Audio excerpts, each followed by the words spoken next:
Man, we are long overdue for another really good Ghost Girl.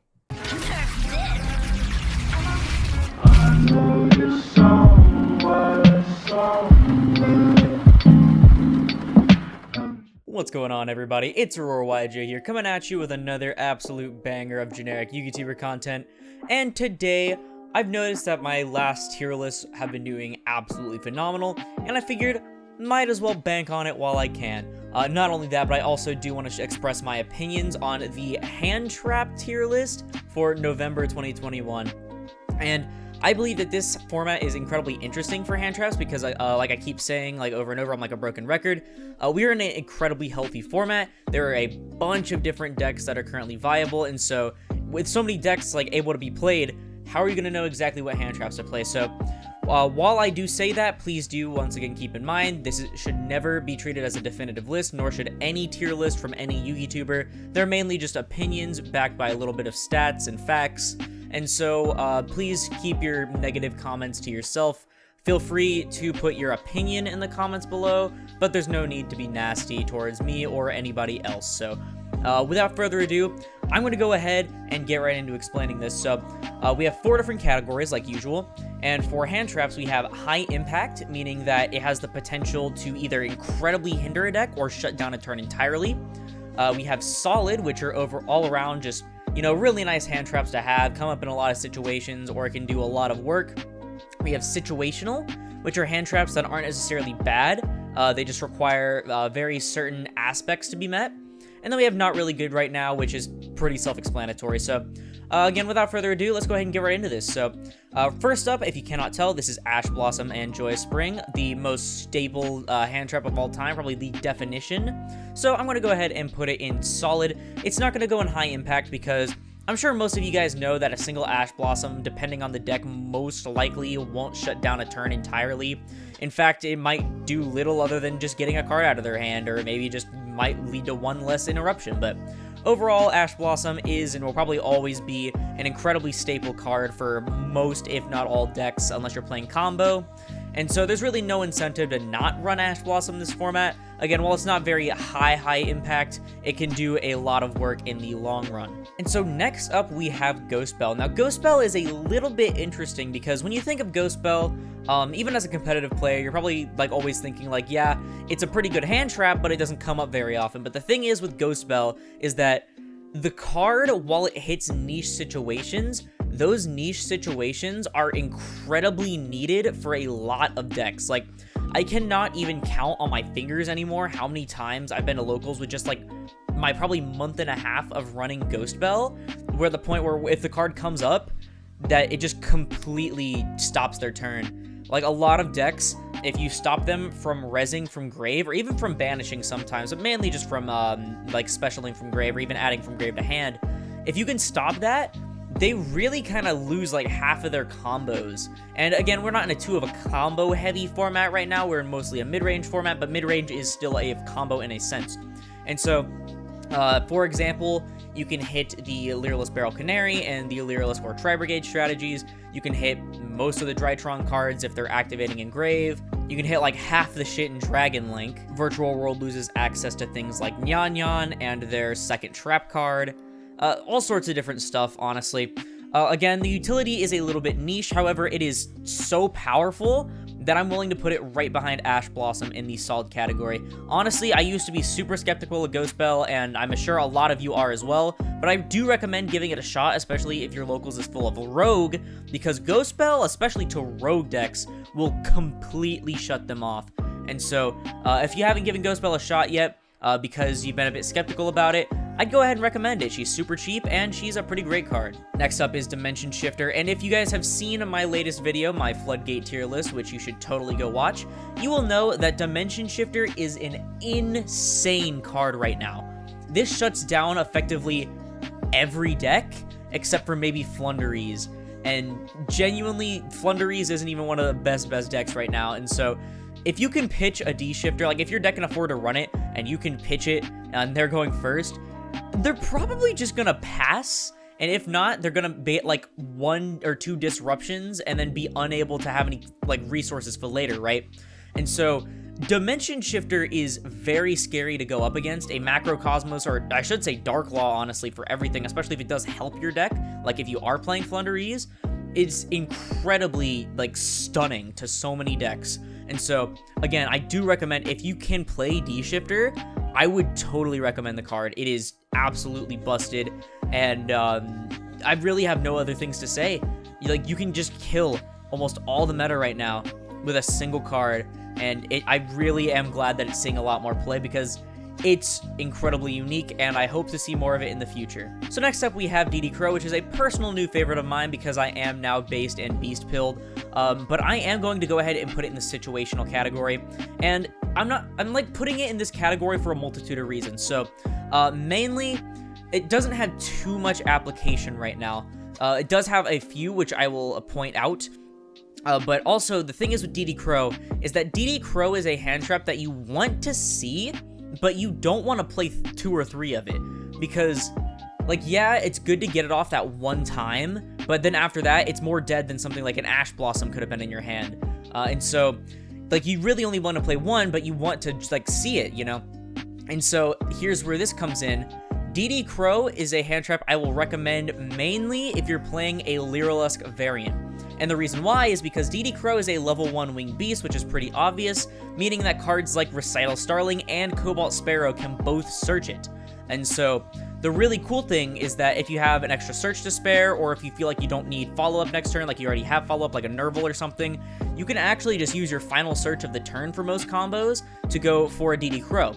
And DD Crow has some really interesting application right now because you can hit things like in the Drytron matchup, you can hit most of the Drytrons and stuff like Cyber Angel Ben 10. You can hit certain things in Tri-Brigade to make sure they don't have enough materials. You can hit the, like, most of the Lyrilusc, if you know they have a Barrel Canary in hand, which is really good. Hitting some of the Sword Soul stuff is kind of a good idea, but most of the time you probably won't, admittedly.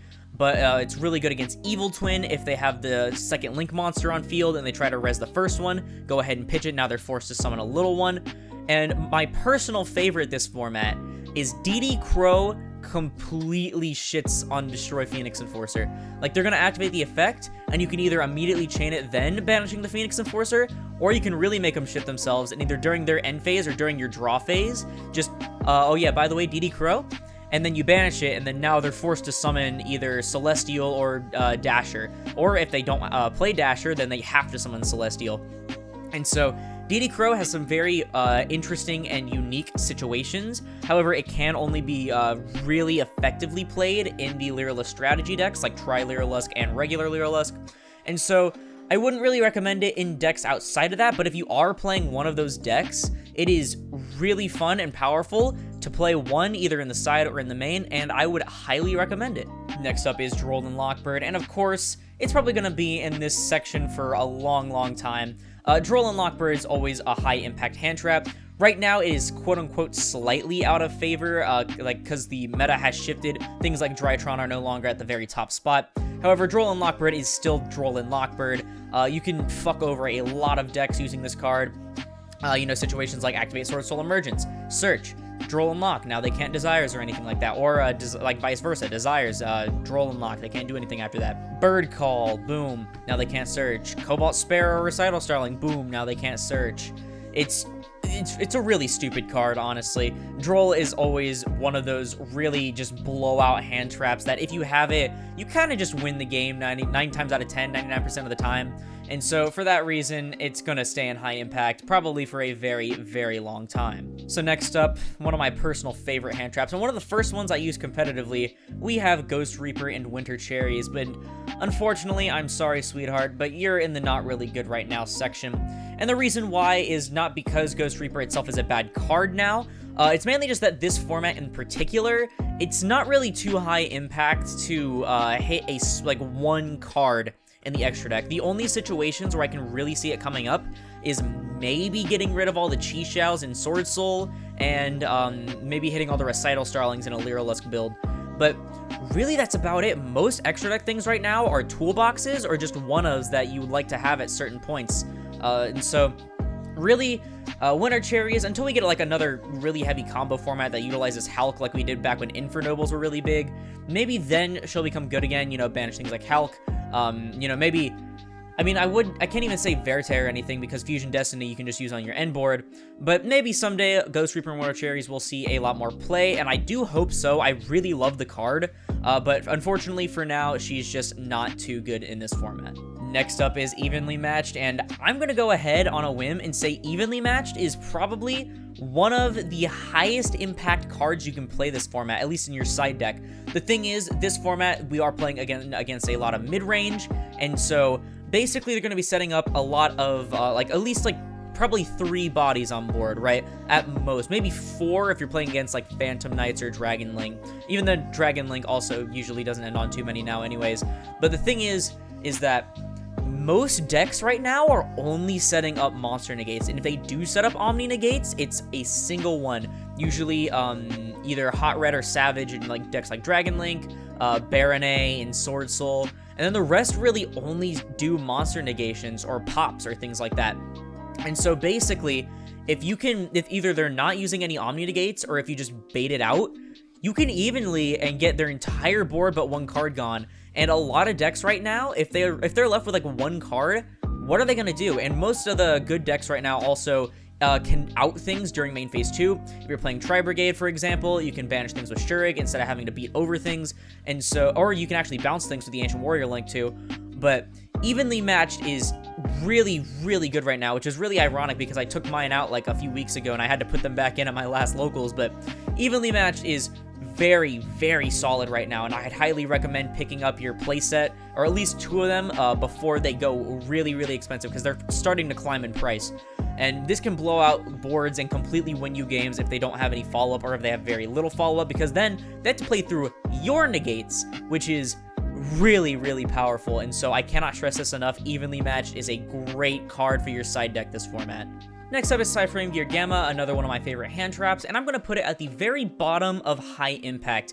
And the reason is like you may think Gamma, it's not seeing too much play because, you don't want to draw the driver, and also you have to control no monsters, right? But the thing is with Gamma is that it stops a lot of things that work in hand and can be used again later, or that are like normal summons like Moye, right? Because Gamma not only negates, but it also destroys, which a lot of these hand traps, in fact, almost all of these hand traps cannot say the same thing. The fact that it negates and destroys is what makes Gamma an incredibly powerful hand trap in a lot of formats, especially right now because there are a lot of normal summon Moye, activate a Lyrilisk effect like Recital Starling, yada yada, all sorts of stuff like that. Maybe Virtual World Lulu, Eldritch, I guess, which I mean, it's not really that big of a problem for Eldritch, but you know what I mean, like Gamma is really, really cool.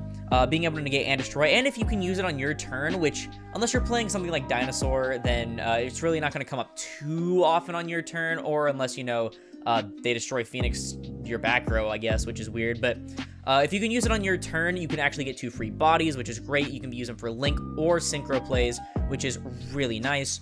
And so overall, Gamma is probably one of the lesser high-impact hand traps right now, but it has more impact than something like an Ash Blossom in terms of hurting someone's turn. And so, if your deck can afford to play it, maybe make room for a playset of Gamma and a driver. If not, it's perfectly fine. However, it is a great card nonetheless.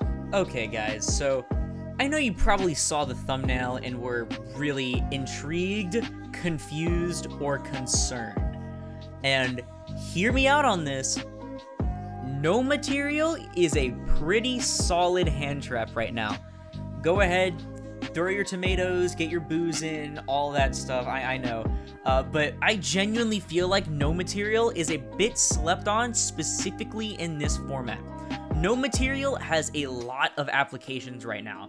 My favorite example is probably when a Sword Soul player gets their token on board, either using Moye, Taya, Longyon, everything like that. Literally, reveal No Material, target the token, boom. Their entire turn, most likely, is shut down. That, or they have to go way out of their way to make another token that can be used as material, and that is absolutely insane. Unless they can also get Ecclesia out, obviously, but regardless, you get my point, right? And then Flunderies, this card also stops tributing their Robina, now dead on the field. Tri-Brigade, if they get a hand where they have to normal Kit or Nerval, go ahead, No Material. They wasted their normal, they have nothing engraved for their effects, and they can't go into All Mirage. The Lyraless stuff. If they can only get 2 bodies on board, you know they're obviously struggling. No material, one of them. Now they can't make an Exceed, and they're stuck with a tiny body on board. Virtual World. Hit their fucking Stardust Charge Warrior, or whatever he's called. Is it Charge Warrior? I think so. Yeah, so they have a harder time making Tzolk'in, or, you know, one of their other cards, obviously. Like, if you really want to stop Tzolk'in, but, you know, that was just a small example, right? But overall, I genuinely feel like, while it is kind of niche, and it's definitely not a main deck card, like, whatsoever, I feel like no material can do something this format. Again, with Sword Soul being, like, one of the major climbers right now, this card can almost shut them down as effectively as Token Collector, depending on their hand and yours. And so, if you want, maybe try out no material, like maybe like 2 copies or something in your side. I feel like it could be very fun and very powerful if used the right way. And so I'm keeping no material in the solid section. It's probably the first time you've seen a Yu-Gi tuber do something like this, but I really like no material. I want it to be good, and so I'm probably going to test it out online, or maybe in real life if I can pick up some cheap copies of it, and I'll let you guys know the results over on Twitter, which, by the way, you should totally follow my Twitter for news and updates, and overall just my little blurbs. But I want to try no material, and I really want you guys to give no material a shot as well. Like, the card can be really good, again, if used correctly, and so give it a shot. What do you have to lose? Alright, now that controversial takes out of the way, and you guys have stopped coming for my throat, hopefully, let's move on to the next card. We have Infinite Impermanence, which I'm gonna put right between Ash and Bell. Imperm is always an incredibly solid card. I think there's been, like, 2 formats since its release where it wasn't seeing too much play. However, right now, Imperm is incredibly solid. Again, you can stop a lot of normal summons, Taya, Moye, things like that. And basically, Imperm is very nice to have right now. At least 2 or 3 copies in the main doesn't really hurt anybody. It's also a great cross-out target. It's not once per turn, which, I mean, neither is Valor, but, you know, shush. It can't get called by it, which is a big thing. And also, you know, it's really nice to have on your turn as well. Because, again, very few Omni Negates right now. You have Baronet, the Hot Red, etc. Like, there's barely anything. And so what you can do is, if they do have an Omni Negate, slap an Imperm down. Now they waste their Omni Negate. If they don't have an Omni Negate, well, fuck them. You win. You can literally just slap this down on an Appaloosa or a Chixiao or something like that. And you can kind of just win most of the time.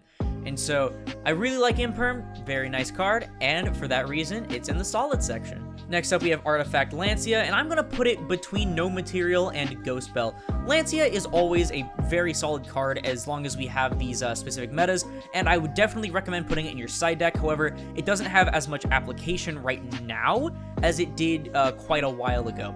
I think the best decks to use this against really are like Flunderies, maybe Sword Soul if they're playing the Tenyi package, Tri-Brigade obviously, and I mean, I really can't think of another deck where it's, like, too high impact, because we've all learned that Lancing the Virtual World player isn't the best idea. It really doesn't do too much to them unless they absolutely shit bricks. But basically, Lancia is still a very nice side deck card. However, I wouldn't use it in most matchups, but it is good in a select few matchups, and so it's going to stay in the solid section, at least for now. Next up, we have Ghost Mourner and Moonlit Chill, and while I admit it has slightly better utility than something like Winter Cherries, I don't like the card. I know some people are saying it's slept on, but it's literally just no material mixed with a Valor in a sense. Like, it punishes them for trying to use it, I guess, as material. But again, the thing is, like, if you want to negate their effects, just Imperm or Valor it 5-head, like, whoa, that's crazy. And the thing is that the burn isn't going to be that significant. It says if the card leaves the field, then you burn them for its attack, right? Well, what are the highest attack monsters that go on the field like these days that are going to be used for material for something? Like, that you hit with this, that you would, like, negate their effects with, right? The Lyraless have, like, all less than 200.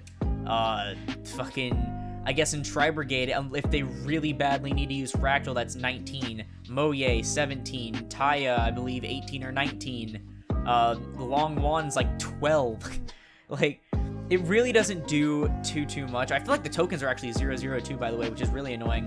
Which, I mean, you can't use it on anyway because it's not an effect monster, but regardless, you know what I mean. But I feel like the card is not as good as some people are trying to make it be, which I know can probably be said about no material as well for me, but shut up, let me dream, okay? So overall, I don't think Moonlit Chill will have too much of like a glorious format.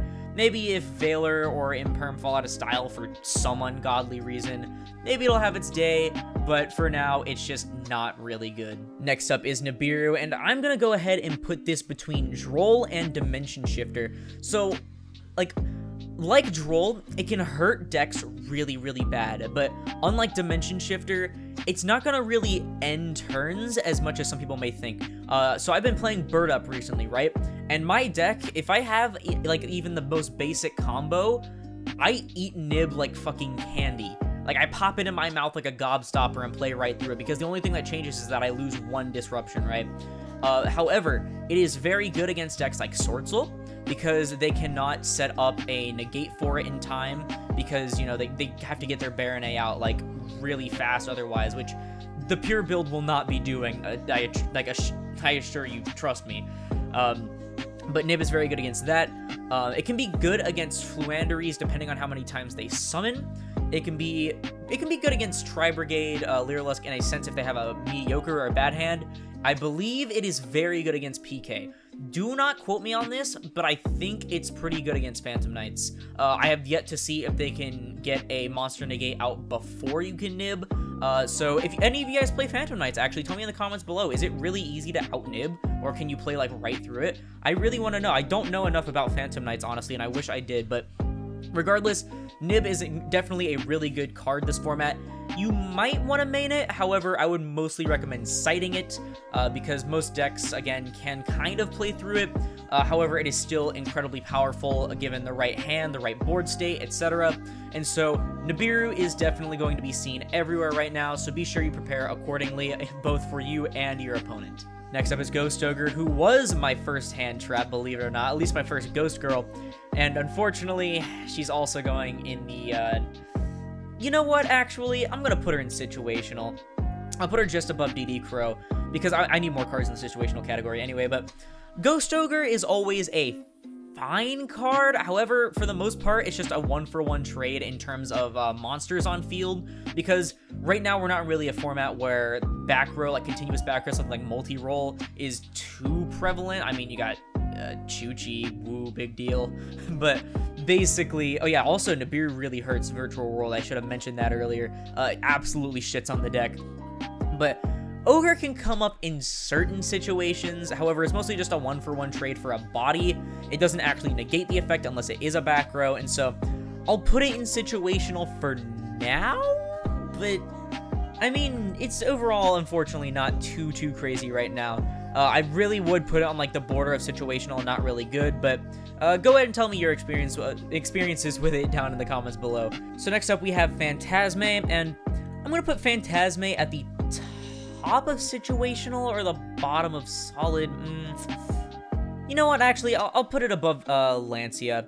You know, fuck it. So Phantasme overall isn't like the craziest card. You're really not using it for the fact that it's a body or the fact that it can prevent targeting. You're using it mostly to dig for more hand traps. From personal experience, I went against an opponent when I was playing Dinosaur and I got the really bad combo where I can get nibbed, right? And I knew he mained nib. And so he specialed Phantasme, and Phantasme drew him into the nib, which is really funny. But a lot of situations like that can happen. It can also draw you into things like Valor, like Ash. I would say like Imperm, but you can't Imperm after that. But like Ghost Spell, like No Material, And then, I mean, obviously you're gonna shotgun D-Shifter anyway, but I mean, if you top deck the D-Shifter, it can dig into that because you're probably not gonna have anything engraved. And so, Phantasme can come up in a lot of different situations. However, it is a bit situational in the fact that your opponent has to link summon, and you have to draw good off of it. But I feel like the potential to draw something good, either for hand traps or for follow-up, is good enough to warrant running, like, at least putting it in the solid thing. I wouldn't say you have to run it. I personally don't like it as a card. However, I know a lot of people do, and so it's definitely an option that you can, in fact, play. Red Reboot is going to go down in the bottom of Situational, and the reason is, it's like, right now, Reboot doesn't do anything. Like, maybe with Altergeist and Brothers of Legend actually gets access to the new cards, particularly Pukri. We'll see more trap decks coming up. But right now, Eldritch is like the only trap deck. And yeah, Reboot does hurt them, but then again, what really doesn't? The fact that Red Reboot is at 1 right now, and you have to pay the steep cost of half your life points just to negate traps for 1 turn, when you really could have just Harpies that turn and probably went for the kill there.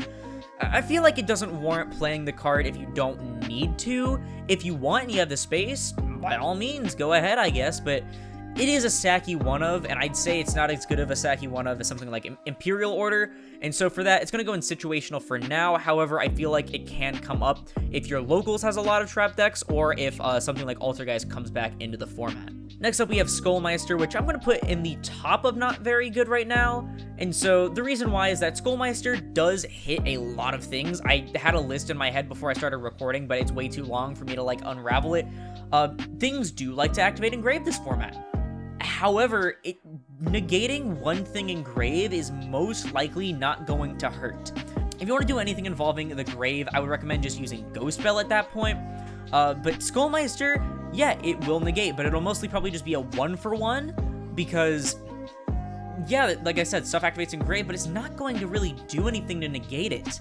Like, yeah, it'll stop it, but, like, what's stopping the rest of the cards they have? Mostly things that activate in Grave are extenders, or if they have extenders in hand, they can play through it like butter. And so, really, Skullmeister isn't that great right now. It has its moments. However, I wouldn't recommend playing it compared to some of the other hand traps on this list. And finally, we have Effect Veiler, which I'm going to put right under Imperm. Obviously, Effect Veiler is Effect Veiler. The only reason it's under Imperm is that it can be called by it, and Imperm can't. However, it is almost the exact same as Imperm in the fact that you pitch it from hand, target something, and boom. And the reason it's above something like Ghost Bell, obviously, is because you don't need to, like, unlike Imperm, you don't need to control a monster. However, it only works during your opponent's main phase, so it's right in the balanced between here. And with that out of the way, that's going to do it for the tier list. Here you go. You guys can take a look at it. I won't be naming anything. My throat is very hoarse. However, if you did enjoy this video, be sure to tell me you did in the comments below, and be sure to leave a like on the video as it helps put this channel and the video into the YouTube recommended. And if you really like this content and you want to see more like it, like the rest of my amazing YouTubing content, perhaps consider subscribing, because we're on our way to 500 subscribers by the end of the month, and we seem to be on that track really fast. Hopefully we can get 1,000 by the time I graduate in May. But for now, that's going to do it for the video again. Thank you all so much for watching, and I'll see you in the next one. This is Aurora, signing off.